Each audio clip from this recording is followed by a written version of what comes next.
Hello दोस्तों, राष्ट्र सक्षम योजना चैनल में आप सभी का स्वागत है। दोस्तों, हरियाणा कौशल रोजगार निगम आज के न्यूज़पेपर में बहुत सारी बातें आई हुई है भाई।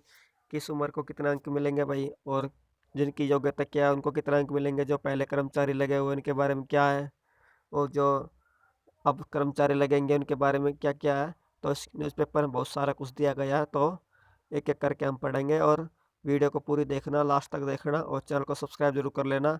एक एक करके मैं सारी चीज़ बताऊंगा आपको, तो वीडियो को पूरी देखना। अब पहले ये देखते हैं भाई, हरियाणा में आउटसोर्सिंग के तहत कौशल रोजगार निगम में यूँ होगी नियुक्तियाँ। पहले पढ़ते हैं भाई ये वाली बात, ये वाली, ठीक है। ये देखो भाई, नीति में सबसे गरीब परिवार के बेरोजगार युवा को तरजीह देने के लिए अंकों का किया गया प्रावधान।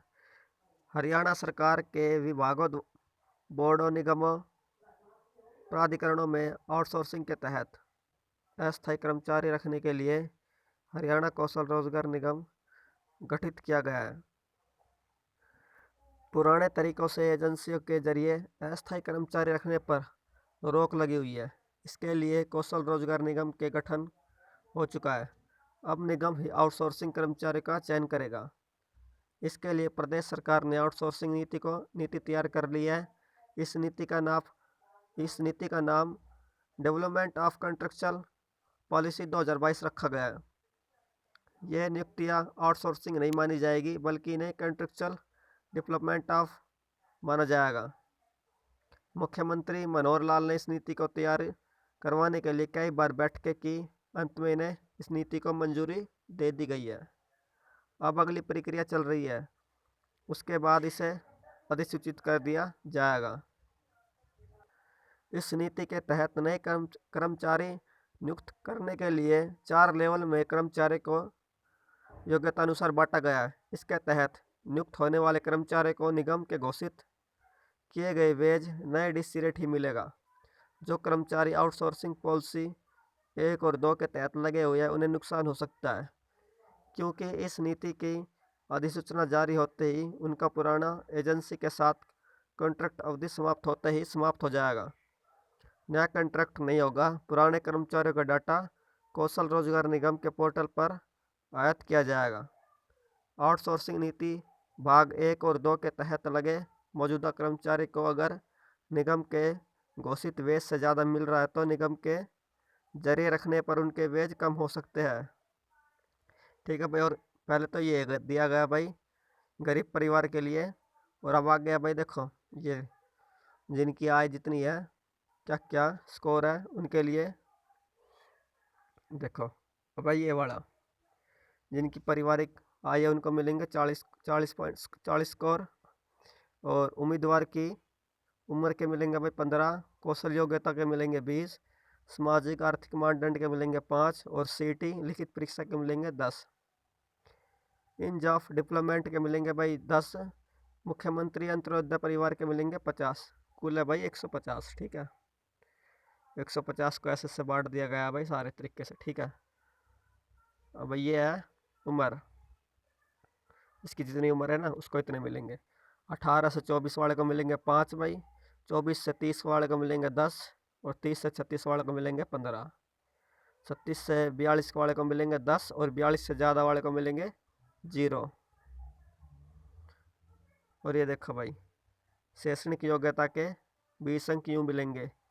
जॉब रोल, जॉब रोल के लिए न्यूनतम स्किल योग्यता तब नहीं होगी जिस उम्मीदवार के पास संबंधित NSXU सर्टिफिकेट यानी ITI, NVS, यूनिवर्सिटी, SSC वगैरह से मान्यता प्राप्त SCVT और NCVT सर्टिफिकेट होगा, उसे 20 अंक मिलेंगे। जिनके पास ITI का भाई SCVT और NCVT का सर्टिफिकेट होगा ना, उसको मिलेंगे 20 अंक, ठीक है। अब आगे चलते हैं भाई, देखो ये रहा, ये वाला देखो। सामाजिक आर्थिक मानदंड के 5 अंक इस तरह होंगे। अगर उम्मीदवार विधवा है या आवेदक ऐसा पहला या दूसरा बच्चा है जिसके पिता की मृत्यु 20 साल पूरी होने से पहले ही हो गई हो, और आवेदक पहला या दूसरा बच्चा है जिसके पिता की मृत्यु आवेदक की उम्र 15 साल पूरी होने से पहले हो गई हो, उसे 5 अंक मिलेंगे, ठीक है भाई। अब चलते हैं ऊपर, आय के ऊपर। जिनकी सालाना आय जितनी है भाई उसको कितने अंक मिलेंगे। देखो ये है भाई आय, 10 से 40 होंगे भाई, ठीक है। देखो भाई जिनकी 180 तक है उनको मिलेंगे 40 स्कोर, और जिनकी 180 से 2.5 लाख तक है उनको मिलेंगे 30, और जिनकी 2.5 लाख से 4 लाख तक है उनको मिलेंगे 20, और जिनकी 4 लाख से ज़्यादा है ना उनको मिलेंगे भाई 10, ठीक है। ये देखो भाई आउटसोर्सिंग पॉलिसी पार्ट 1 में लगे कर्मचारी लिए ये होगी प्रक्रिया, और ये आउटसोर्सिंग पार्ट 2 है, ये पार्ट 2 है भाई देखो, ठीक है। पार्ट 2 में लगे हुए कर्मचारी, और ये पार्ट 1। तो हम पहले पार्ट 1 को देखते, पहले हम पार्ट 1 को देखते भाई क्या क्या चीज़ है, ठीक है। आउटसोर्सिंग पॉइंट नंबर 1 है भाई, आउटसोर्सिंग पॉलिसी पार्ट 1 के तहत रखे जिन कर्मचारियों की परफॉर्मेंस संबंधित विभाग या संस्थान संतोषजनक या संतोषजनक से ऊपर पाया पाया जाएगा, उनका परिवार पहचान पत्र पीपीपी पोर्टल का डाटा हरियाणा कौशल रोजगार निगम के डाटाबेस में पोर्ट आयात किया जाएगा, ठीक है। अब भाई नंबर 2, प्राइवेट सर्विस प्रोवाइडर के साथ चल रहे मौजूदा कॉन्ट्रैक्ट एग्रीमेंट किसी भी विभाग या संस्था की तरफ से बढ़ाया या रिन्यू नहीं किया जाएगा। नंबर 3 है भाई मौजूदा कॉन्ट्रैक्ट अवधि समाप्त होने के बाद संबंधित प्रशासनिक सचिव के पूर्व मंजूरी के बाद निगम को ताज़ा आग्रह भेजा जाएगा।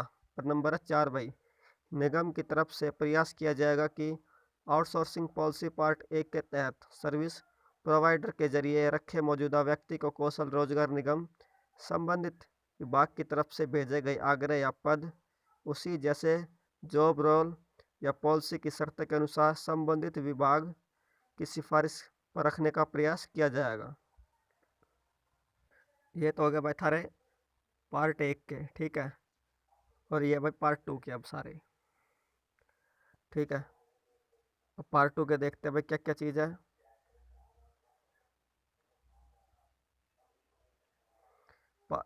नंबर 1 भाई आउटसोर्सिंग पॉलिसी पार्ट 2 के तहत रखे जिन कर्मचारियों की परफॉर्मेंस संबंधित आय विभाग, जो वही है भाई पार्ट 1 वाला, ठीक है ना। जैसे पार्ट 1 है ना वैसे ही पार्ट 2 है इसमें, तो देख लेना आप, ठीक है। हाँ पढ़ लेना अपने पार्ट 2 वाले भी साथ साथ। अब देखो भाई आगे जो विभाग है ना वो क्या क्या काम करेगा भाई अपने अपने, जब भाई सैलरी हुई बेचनी हुई, किसको हटाना है किसको लगाना है भाई। जो सही से काम नहीं करता तो विभाग इसका काम ये करेगा, विभाग ये काम करेगा, तो मैं पूरा बताऊंगा भाई, देखते रहें, ठीक है। ये देखो भाई विभाग यह करेगा काम। नंबर 1 है भाई संबंधित विभाग किसी कर्मचारी की ड्यूटी में कोताही पाए जाने के कारण कारण बताओ नोटिस देकर अनुशासनात्मक प्रशासनिक कार्रवाई करने के लिए तैनाती की अवधि पूरी होने से पहले उसे कारण बताओ नोटिस देकर देने के बाद हटाने के लिए सक्षम होगा। और नंबर 2 है भाई विभाग नियुक्ति के लिए कर्मचारियों के प्रदर्शन मूल्यांकन और मासिक हाजिरी का कार्य पोर्टल के मध्य से करेगा। विभाग इस तरह से नियुक्त हुए मैन पावर के लिए पारिश्रमिक का भुगतान समय पर सुनिश्चित करेगा। यदि तैनात जनशक्ति के पारिश्रमिक का भुगतान निर्धारित समय से हर महीने की 7 तारीख में नहीं किया जाता है तो निगम तैनात मैन पावर को वापस लेने के लिए स्वतंत्र होगा। इस और विभाग पर प्रति मैन पावर प्रतिदिन 50 रुपये की दर से जुर्माना लगाने के लिए स्वतंत्र होगा। इस नीति के तहत तैनात प्रत्येक व्यक्ति कैलेंडर माह के दौरान एक दिन के लिए आकस्मिक अवकाश और एक दिन के लिए चिकित्सक अवकाश लाभ लेने के लिए हकदार होंगे। एक कैलेंडर वर्ष के दौरान अधिकतम 10 दिनों के आकस्मिक अवकाश और 10 दिनों के चिकित्सक अवकाश होगा। महिला कर्मचारी भी मातृत्व लाभ अधिनियम 1961 के तहत स्वीकार्य मातृत्वावकाश के हकदार होगी। नंबर 4 है भाई अनुबंध की अवधि के दौरान किसी भी कारण से तैनात व्यक्ति की मृत्यु के मामले में मृतक व्यक्ति का परिवार 3 लाख रुपए या सरकार की तरफ से समय समय पर निर्धारित अनुकंपा वित्तीय सहायता का हकदार होगा। यह दायित्व संबंधित विभाग वहन करेगा। नंबर 5 है भाई, संबंधित विभाग तैनात हुए मैन पावर के बदले वेतन का 1% सर्विस चार्ज जिसपे EPF, ASI या अन्य कोई लेबर वेलफेयर फंड शामिल है तो कोई उसका भुगतान कौशल विभाग रोजगार निगम करेगा। ठीक है भाई, ये तो आपको होगा, ये विभाग ये काम करेगा भाई, अपने देख लेना दोबारा और। ठीक है, तो इसमें साफ साफ है, सब कुछ लिख रहा है। अब देखते हैं भाई, ये चयनित हुए उम्मीदवार के लिए ये होगी शर्त, जो ये अब लगेंगे ना भाई, उनके लिए क्या क्या शर्तें हैं तो पूरा पढ़ेंगे। देखो, ये चयनित हुए उम्मीदवार के लिए होगी शर्त, जो जब ये उम्मीदवार अब लगेगा ना उनके लिए 7 शर्त है भाई। देखो 7 पॉइंट है, तो मैं इसको और जूम कर लेता हूँ ताकि आप भी आसानी से पढ़ सको। ठीक है, ये मैंने जूम कर लिया है, आप भी आसानी से पढ़ सकते हो। चलो मैं भी बता देता हूँ एक बार क्या क्या शर्तें हैं।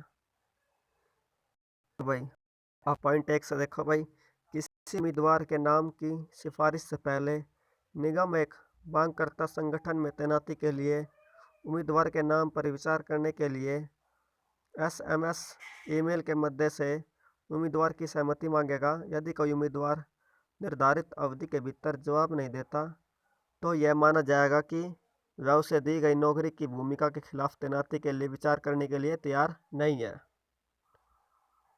अब नंबर 2 देखो भाई, यदि तैनाती के पहले प्रस्ताव के संबंध में उसकी सहमति के संबंध में कोई प्रतिक्रिया नहीं आती तो संबंधित उम्मीदवार को 1 महीने की अवधि के लिए नियुक्ति के दौरान दूसरे प्रस्ताव की उसकी सहमति जवाब न देने पर 2 महीने की अवधि के लिए मेरिट सूची से वंचित कर दिया जाएगा। अंत में तीसरी बार सहमति के संबंध में कोई प्रतिक्रिया न होने के स्थिति में उम्मीदवार को निगम के मध्य से उनकी तैनाती के लिए 6 महीने की अवधि के लिए डिबार्ड कर दिया जाएगा ताकि दूसरों का भी नंबर आ सके। ठीक है भाई, देखो भाई बहुत बड़ा है, तो मैं तीसरा पॉइंट आप देख लेना, ये वाला पॉइंट। ठीक है, जो चौथा पॉइंट देखो आप पहले, ये देखो पॉइंट चौथा वाला, चौथा पॉइंट देखो, सेवा शुल्क की दर निगम वेतन दरों के 2% की दर से होगी। डिप्लोमेंट ऑफर लेटर जारी होने के बाद अगर उम्मीदवार लेटर जारी होने की तारीख से 15 दिन की अवधि या भीतर रिपोर्ट नहीं करता तो सूचना प्राप्त नहीं होती तो उसकी उम्मीदवार रद्द हो जाएगी। जैसे सक्षम योजना में होता है ना, इतने दिन का टाइम होता है, अगर लेटर नहीं देता, लेटर नहीं लेके आता तो उसको बाहर कर देते हैं ना, तो ऐसे बिल्कुल ये वाला चौथा पॉइंट ऐसा ही है भाई। ठीक है, अब पांचवा देखो भाई, निगम द्वारा प्रत्येक मांग पत्र के साथ प्रतीक्षा सूची के उम्मीदवार के रूप 10% पात्र उम्मीदवार की भी सिफारिश की जाएगी। ठीक है भाई। नंबर 6 है भाई, निगम को आकस्मिक परिस्थितियों मुख्यमंत्री के विशेष आदेशों और आपात स्थिति में मिले आग्रह पदों के 10% पदों पर अनुकंपा आधार पर तैनात करने के लिए अधिकार होगा। और नंबर 7 है भाई, निगम वर्तमान में काम कर रहे व्यक्ति की वरीयता प्रदान कर रहे आउटसोर्सिंग पॉलिसी भाग 1 या 2 या अन्यथा के तहत पहले से ही कॉन्ट्रैक्ट नियुक्ति का अनुभव रखने वाले फिर से तैनात कर सकता है यदि उस संस्था में संतोषजनक रिकॉर्ड पर सम्मान जॉब रोल जारी रखने के लिए अनुमति दे सकता है। ठीक है भाई, यह चयनित उम्मीदवार के लिए शर्त यही होगी भाई, 7 शर्तें, 7 शर्त भाई, जो जिनका चयन होगा उनके लिए 7 शर्त भाई है। ठीक है, तो आप देख लेना, मैंने पूरा जूम कर रखा है, आपको दिखाई दे जाएगा आराम से। ठीक है, तो मैंने आपको सारी बात बता दी है भाई, एक बात। तो आप वीडियो को ज़्यादा ज़्यादा शेयर करना, चैनल को सब्सक्राइब जरूर कर लेना। आगे भी आपको कौशल रोजगार निगम की वीडियो आपको मिलती रहेगी, तो चैनल को सब्सक्राइब जरूर कर लेना और वीडियो को लाइक ज़रूर करना भाई। ठीक है, मिलते हैं नेक्स्ट वीडियो में, धन्यवाद।